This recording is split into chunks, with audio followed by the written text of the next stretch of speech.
American രാഷ്ട്രീയത്തിൽ നമ്മൾ ആരും സ്വപ്നത്തിൽ പോലും വിചാരിക്കാത്ത കാര്യങ്ങളാണ് ഇപ്പോൾ സംഭവിച്ചുകൊണ്ടിരിക്കുന്നത്. അമേരിക്കൻ പ്രസിഡന്റ് ഡൊണാൾഡ് ട്രംപിന്റെ രണ്ടാമത്തെ ഊഴത്തിലെ ആദ്യത്തെ സ്റ്റേറ്റ് ഓഫ് ദി യൂണിയൻ പ്രസംഗം ഒരു സാധാരണ പ്രസംഗമായിരുന്നില്ല. അമേരിക്കയിലെ ഇൻകം ടാക്സ് അപ്പാടെ നിർത്തലാക്കുമെന്ന വിപ്ലവകരമായ പ്രഖ്യാപനമാണ് അദ്ദേഹം നടത്തിയിരിക്കുന്നത്. പോരാത്തതിന് തന്റെ നയങ്ങളെ തടയുന്ന സുപ്രീം കോടതി ജഡ്ജിമാരെ അവരുടെ മുഖത്ത് നോക്കി ട്രംപ് വിമർശിക്കുകയും ചെയ്തിട്ടുണ്ട്. എന്താണ് വാഷിംഗ്ടണിൽ യഥാർത്ഥത്തിൽ സംഭവിക്കുന്നത്? അമേരിക്ക ഒരു ഭരണഘടനാ പ്രതിസന്ധിയിലേക്കാണോ നീങ്ങുന്നത്? കേൾക്കുമ്പോൾ ഒരു സിനിമയിലെ കഥ പോലെ തോന്നാം. പക്ഷേ പ്രസിഡന്റ് ഡൊണാൾഡ് ട്രംപ് ഇത് യാഥാർത്ഥ്യമാക്കാൻ പോവുകയാണ്. ഒരു വശത്ത് ലോകത്തെ ഏറ്റവും കരുത്തനായ പ്രസിഡന്റ്, മറുഭാഗത്ത് ഭരണഘടനയുടെ കാവൽക്കാരായ സുപ്രീം കോടതി ജഡ്ജിമാർ.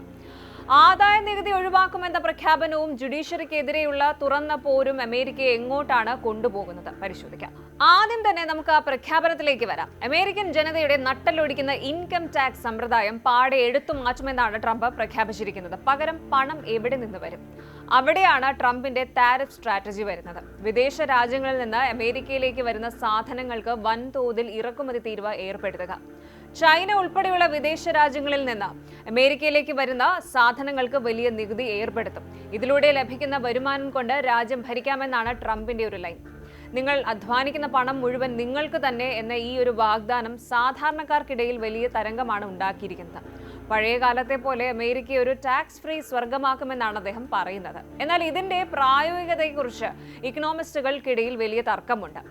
നിത്യോപയോഗ സാധനങ്ങളുടെ വില കൂടുമോ എന്ന പേടി ഒരു വശത്ത് ശക്തവുമാണ്.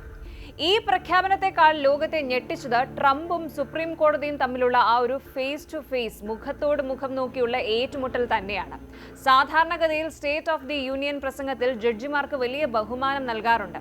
എന്നാൽ ഇത്തവണ കാര്യങ്ങളൊക്കെ മാറി. ചീഫ് ജസ്റ്റിസ് ജോൺ റോബർട്ട്സ് ഉൾപ്പെടെയുള്ള ജഡ്ജിമാരുടെ മുഖത്ത് നോക്കി ട്രംപ് ആഞ്ഞടിച്ചു. തന്റെ നികുതി നയങ്ങളെയും താരിഫ് വർധനവിനെയും കോടതി തടഞ്ഞതാണ് ട്രംപിനെ ചൊടിപ്പിച്ചത്. താരിഫുകൾ ഏകപക്ഷീയമായി വർദ്ധിപ്പിക്കുന്നതിനുള്ള ട്രംപിന്റെ നീക്കങ്ങളെ സുപ്രീം കോടതി കഴിഞ്ഞ ദിവസം തടഞ്ഞിരുന്നു. നികുതി ഏർപ്പെടുത്താനും അതുപോലെ മാറ്റങ്ങൾ വരുത്താനുമുള്ള അധികാരം ജനപ്രതിനിധി സഭയായ കോൺഗ്രസിനാണെന്നും പ്രസിഡന്റിന് ഇതിൽ ഏകപക്ഷീയമായ അധികാരം ഇല്ലെന്നുമാണ് കോടതിയുടെ നിരീക്ഷണം. എന്നാൽ ഈ വിധിയെ അംഗീകരിക്കാൻ ട്രംപ് തയ്യാറല്ല. ചീഫ് ജസ്റ്റിസ് ജോൺ റോബർട്ട്സ് ഉൾപ്പെടെയുള്ള 4 പ്രമുഖ ജഡ്ജിമാരെ സാക്ഷിയാക്കി സഭയിൽ വെച്ച് തന്നെ കോടതി വിധിയെ ട്രംപ് വിമർശിച്ചു. താൻ നിയമിച്ച ജഡ്ജിമാർ പോലും തന്റെ നയങ്ങളെ തടയുന്നതിലുള്ള രോഷം അദ്ദേഹം ഒട്ടും മറച്ചുവെച്ചില്ല.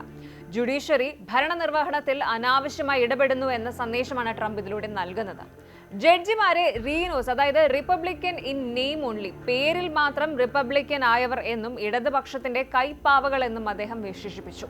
പ്രസംഗത്തിന് മുൻപ് അവർക്ക് ഹസ്തദാനം നൽകി സൗഹൃദം പ്രകടിപ്പിച്ച പ്രസിഡന്റ് മിനിറ്റുകൾക്കുള്ളിൽ അവരെ പരസ്യമായി അധിക്ഷേപിച്ചത് സഭയിൽ വലിയ നിശബ്ദതയ്ക്ക് കാരണമായി. ഭരണഘടനയുടെ കാവൽക്കാരായ കോടതിയും ജനവിധി നേടിയ പ്രസിഡന്റും തമ്മിലുള്ള ഈ പോര് അമേരിക്കൻ ജനാധിപത്യത്തിലെ ചെക്സ് ആൻഡ് ബാലൻസസ് എന്ന സിസ്റ്റത്തിന് നേരെയുള്ള വെല്ലുവിളിയാണെന്ന് പലരും ചൂണ്ടിക്കാട്ടുന്നു. ഒരു വശത്ത് ജനങ്ങളുടെ സാമ്പത്തിക സ്വാതന്ത്ര്യത്തിന് വേണ്ടി പോരാടുന്ന നായകനായി ട്രംപ് സ്വയം അവതരിപ്പിക്കുമ്പോൾ മറുവശത്ത് അദ്ദേഹം നിയമവാഴ്ചയെ അവഗണിക്കുന്നു എന്ന വിമർശനം ഡെമോക്രാറ്റുകൾ ശക്തമാക്കുന്നു. കോടതിയുടെ പവർ ആണോ അതോ ജനവിധി കിട്ടിയ പ്രസിഡന്റിന്റെ പവർ ആണോ വലുത്? ഈ ചോദ്യമാണ് ഇപ്പോൾ വാഷിംഗ്ടണിൽ മുഴങ്ങുന്നത്.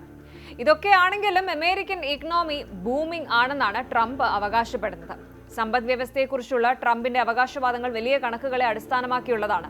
കഴിഞ്ഞ ഒരു വർഷത്തിനിടെ മാത്രം $18 ട്രില്യൺ നിക്ഷേപം അമേരിക്കയിലേക്ക് എത്തിയെന്നും ലോകത്തിലെ ഏറ്റവും സുരക്ഷിതമായ ഇൻവെസ്റ്റ്മെന്റ് ഡെസ്റ്റിനേഷൻ അമേരിക്കയാണെന്ന് അദ്ദേഹം തറപ്പിച്ചു പറയുന്നു. അമേരിക്കയുടെ സുവർണ കാലഘട്ടം തുടങ്ങിക്കഴിഞ്ഞുവെന്ന പ്രഖ്യാപനം റിപ്പബ്ലിക്കൻ അംഗങ്ങൾ വലിയ കരഘോഷത്തോടെയാണ് സ്വീകരിച്ചത്. എന്നാൽ ഈ സാമ്പത്തിക വളർച്ചയുടെ ഗുണഭോക്താക്കൾ സാധാരണക്കാരാണോ അതോ വൻകിട കോർപ്പറേഷനുകളാണോ എന്ന ചോദ്യം ഇപ്പോഴും അവശേഷിക്കുന്നു. ആദായ നികുതി, ഇൻകം ടാക്സ് ഇല്ലാതാകുന്നത് ധനികർക്ക് കൂടുതൽ ഗുണകരമാകുമെന്നും താരിഫുകൾ വർദ്ധിപ്പിക്കുന്നത് നിത്യോപയോഗ സാധനങ്ങളുടെ വില വർധനവിന് കാരണമാകുമെന്നുമാണ് സാമ്പത്തിക നിരീക്ഷകരുടെ മറ്റൊരു പക്ഷം. വിദേശ നയത്തിലും എനർജി സെക്ടറിലും ട്രംപ് വരുത്തിയ മാറ്റങ്ങൾ പ്രസംഗത്തിൽ എടുത്തു പറഞ്ഞിരുന്നു. പ്രത്യേകിച്ച് വെനസ്വേലയുമായുള്ള പുതിയ ബന്ധം ഒരു വലിയ തന്ത്രപരമായ നീക്കമായിട്ടാണ് അദ്ദേഹം അവതരിപ്പിച്ചത്. ഒരു കാലത്ത് അമേരിക്കയുടെ ശത്രുവായിരുന്ന വെനസ്വേലയിൽ നിന്ന് 8 കോടി ബാരലിലധികം എണ്ണ ഇതിനകം ലഭിച്ചുവെന്ന വെളിപ്പെടുത്തൽ അമേരിക്കയുടെ ഊർജ്ജ സുരക്ഷയിൽ വരുത്തിയ മാറ്റത്തെ സൂചിപ്പിക്കുന്നു. മുൻ പ്രസിഡന്റ് നിക്കോളാസ് മദൂറോയുടെ തടവും വിചാരണയും പരാമർശിച്ചുകൊണ്ട് വെനസ്വേലയുടെ എണ്ണ വ്യവസായത്തെ അമേരിക്കൻ താൽപര്യങ്ങൾക്കായി ഉപയോഗിക്കുമെന്ന ട്രംപിന്റെ പ്രഖ്യാപനം അന്താരാഷ്ട്ര തലത്തിൽ വലിയ സ്വാധീനം ചെലുത്തും. അമേരിക്കയുടെ ഊർജ്ജ സ്വയം പര്യാപ്തത ഉറപ്പാക്കുന്നതിനൊപ്പം ആഗോള വിപണിയിൽ എണ്ണവില നിയന്ത്രിക്കാനും ഈ നീക്കം സഹായിക്കുമെന്ന് ട്രംപ് വിശ്വസിക്കുന്നു. രാഷ്ട്രീയ പോരുകൾക്കിടയിലും വൈകാരികമായ നിമിഷങ്ങൾക്കും സഭ സാക്ഷ്യം വഹിച്ചു. ദേശീയ വികാരത്തെ ഉണർത്തുന്നതിനായിട്ട് കായിക താരങ്ങളെ പ്രസംഗത്തിൽ ഉൾപ്പെടുത്തിയത് ട്രംപിന്റെ പതിവ് ശൈലിയുടെ ഭാഗമായിരുന്നു. മിലാൻ വിന്റർ ഒളിമ്പിക്സിൽ സ്വർണം നേടിയ പുരുഷ ഹോക്കി ടീമിനെ സഭയിൽ ആദരിച്ചപ്പോൾ അത് വലിയൊരു വൈകാരിക മുഹൂർത്തമായി മാറി.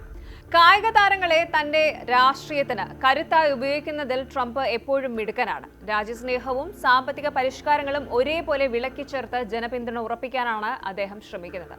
രാഷ്ട്രീയമായ വിയോജിപ്പുകൾക്കിടയിലും രാജ്യത്തിന്റെ അഭിമാന നിമിഷങ്ങളെ ആഘോഷിക്കുന്നതിലൂടെ ജനങ്ങളെ വൈകാരികമായി തന്നോടൊപ്പം നിർത്താൻ ട്രംപിന് സാധിക്കുന്നുണ്ട്.